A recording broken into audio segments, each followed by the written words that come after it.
Mister अस्सलाम वालेकुम बिस्मिल्लाहिर्रहमानिर्रहीम. Today we discuss about reversible process. First of all, we define it a process which can be retraced in exactly reverse order without producing any change in the surrounding is called reversible process. Irreversible process की definition थी हमारे पास. अब हम इसकी explanation को समझेंगे. In the reverse process, the system passes through the same stages as in the direct process, but thermal and mechanical effects at each stage are exactly reversed. If heat is absorbed in the direct process, it will be given out in the reverse process. Similarly, if work is done by the system in the direct process, work will be done on the system in the reverse process, and the system will restore to its original state. इसमें यह है कि वो process reversible होगा जिसमें हम अगर system ने वर्क डन किया है तो सेकंड प्रोसेस में work done on the system होगा. अगर सिस्टम ने हीट अब्जॉर्ब की है और तो वो हीट रिजेक्ट करें. Conditions. There are two important conditions for the reversible process to occur. Firstly, the process should occur in small time. Secondly, all the initial and final state of the system should be in equilibrium with each other. तो इसमें यह है कि first condition हमारे पास है कि time बहुत small होगा और सेकंड कंडीशन ये है कि हमारे पास सिस्टम इक्विलिब्रियम में रहेगा हर स्टेज पे. The phenomena of undergoing reversible change is also called reversibility. इस फिनोमिना को हम कहते हैं reversibility. In actual practice the reversible process never occurs. Third, it is an ideal और हाइपोथेटिकल प्रोसेस. अब रिवर्सिबल प्रोसेस की डेफिनेशन को हमने पढ़ा और एक्सप्लेनेशन को समझा. अब हम इसकी एग्जांपल्स देखेंगे. Although no actual change is completely reversible, but the process of liquefaction and evaporation of a system performed slowly are practically reversible. वैसे तो प्रैक्टिकली हमारे पास एग्जैक्टली रिवर्सिबल प्रोसेस नहीं होता, लेकिन अगर स्लोली हमारे पास वेपोरेशन हो या लिक्विफिकेशन हो तो ये हमारे पास क्या होगा, रिवर्सिबल प्रोसेस होगा.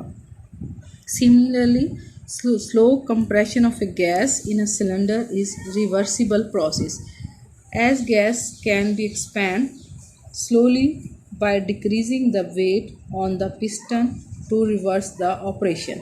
इसमें हमारे पास ये है कि अगर कोई गैस के जो सिलेंडर है उसके ऊपर हम वेट ऐड कर दें और गैस को कंप्रेस कर दें स्लोली और फिर जब हम स्लोली इसमें से वेट रिमूव करेंगे तो गैस अपने इनिशियल वॉल्यूम पे वापस आ जाएगी. अगर इसमें सब इक्विलिब्रियम रहता है तो और इसका temperature, pressure, volume initial stage में वापस आ जाते हैं तो ये प्रोसेस क्या होगा, रिवर्सिबल होगा. अब हम डिस्कस करेंगे इरिवर्सिबल प्रोसेस को.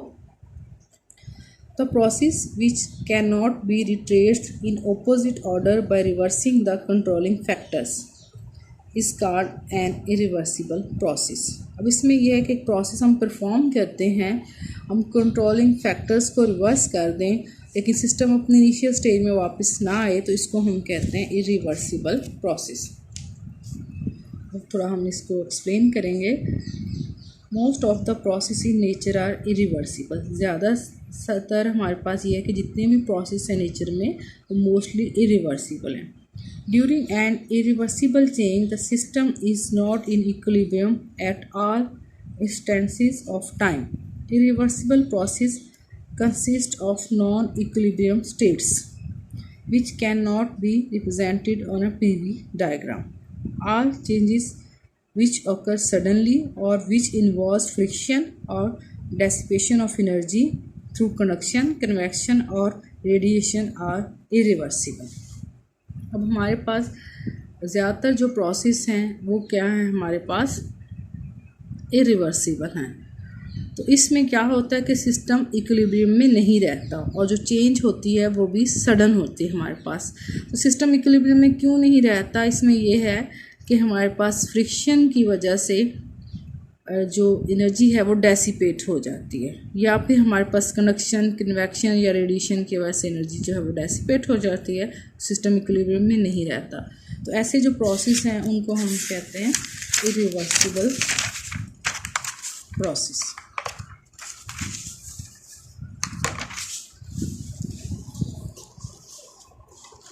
अच्छा, अब कुछ इम्पोर्टेंट पॉइंट्स को हम डिस्कस करेंगे। In the reversible process, the initial state of the system and surrounding cannot be restored from the final state। कि हम एक आपके पास सिस्टम था, उसको इनिशियल स्टेट से हम लेकर गए और उस पर डिफरेंट ऑपरेशन परफॉर्म किए, लेकिन हम फाइनल स्टेट से उसे इनिशियल स्टेट में वापस नहीं लेकर जा सकते। During the irreversible process the various state of the system on the path of change from initial state to final state are not in equilibrium with each other। और इसमें यह है कि इनिशियल और जो फाइनल स्टेट है during path, इनमें equilibrium establish नहीं होता। During the irreversible process the entropy of the system increase and it can not be reduce back to its initial value. अब दूसरा इरिवर्सिबल प्रोसेस में हमारे पास क्या होता है कि एंट्रोपी इंक्रीज़ हो जाती है और इसको इनिशियल वैल्यू पर हम डिक्रीज़ नहीं कर सकते। The phenomena of a system undergoing irreversible process is called as irreversibility. और इस फिनोमिना को हम क्या कहते हैं, irreversibility.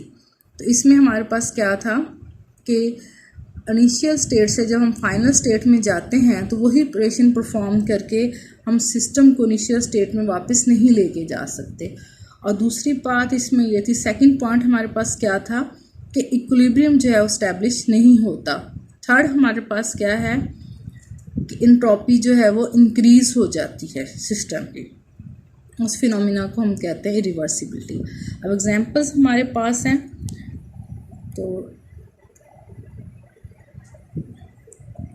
The conduction of heat from a hot to a cold body. Heat जो है वो हॉट बॉडी से कोल्ड बॉडी की तरफ ट्रांसफ़र होती है, लेकिन कोल्ड से हॉट में नहीं होती, वापस नहीं होती। Production of heat by friction, friction से हीट प्रोड्यूस होती है। और production of heat by the passage of current through an electrical resistance, जब करंट इस रेजिस्टेंस में से पास आउट करता है तो वहाँ पे भी हीट प्रोड्यूस होती है। Transfer of heat bye radiation and explosion. तो ये सब एग्जांपल्स हैं हमारे पास इरिवर्सिबल प्रोसेस की। तो इनमें क्या है, एंट्रोपी इंक्रीज़ हो जाती है, सिस्टम इक्विलिब्रियम में नहीं रहता हमारे पास, और सिस्टम अपनी इनिशियल स्टेट में वापस नहीं जा सकता। तो ये एग्जांपल्स हैं हमारे पास। नेक्स्ट हम डिस्कस करेंगे हीट इंजन को। तो इसमें हमारे पास ये एक सिंपल हीट इंजन है, इसमें हाई टेम्परेचर रेजरवायर है, इसका टेम्परेचर ज़्यादा होता है TH, और ये हमारे पास लो टेम्परेचर रेजरवायर है, इसका टेम्परेचर कम होता है। और इसमें वर्किंग सब्सटेंस कोई आइडियल गैस होती है, हम इससे वर्क ले रहे हैं। हाई टेम्परेचर रेजरवायर से जो हीट है वो सिस्टम में फ़्लो करती है, और लो टेम्परेचर रेजरवायर में हीट अब्जॉर्ब होती है, उसका कुछ पार्ट जो है वो वर्क में कन्वर्ट होता है। सबसे पहले हम हीट इंजन को डिफाइन कर लेंगे। A heat it is a device that convert heat energy into mechanical energy. Every heat engine takes heat from a hot body, जिसको हम सोर्स कहते हैं, converts a part of it into work and rejects the remaining part of to a cold body sink. तो heat engine हमारे पास क्या है, simply एक डिवाइस है जो हीट एनर्जी को मैकेनिकल एनर्जी में कन्वर्ट करता है। इसमें ये हॉट बॉडी जो हमारे पास सोर्स जिसको हम कहते हैं उससे हीट लेता है, उसका कुछ पार्ट जो है हीट का वर्क में कन्वर्ट कर देता है, और जो रिमेनिंग हीट है वो ऑब्जॉर्ब हो जाती है सिंक में। ये लो टेम्परेचर रिजर्वायर या इसको हम सिंक कहते हैं, ये हाई टेम्परेचर रिजर्वायर या सोर्स है।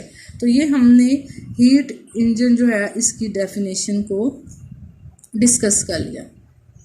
फर्दर इसकी कंस्ट्रक्शन और ये हम बाद में डिस्कस करेंगे इंशाल्लाह।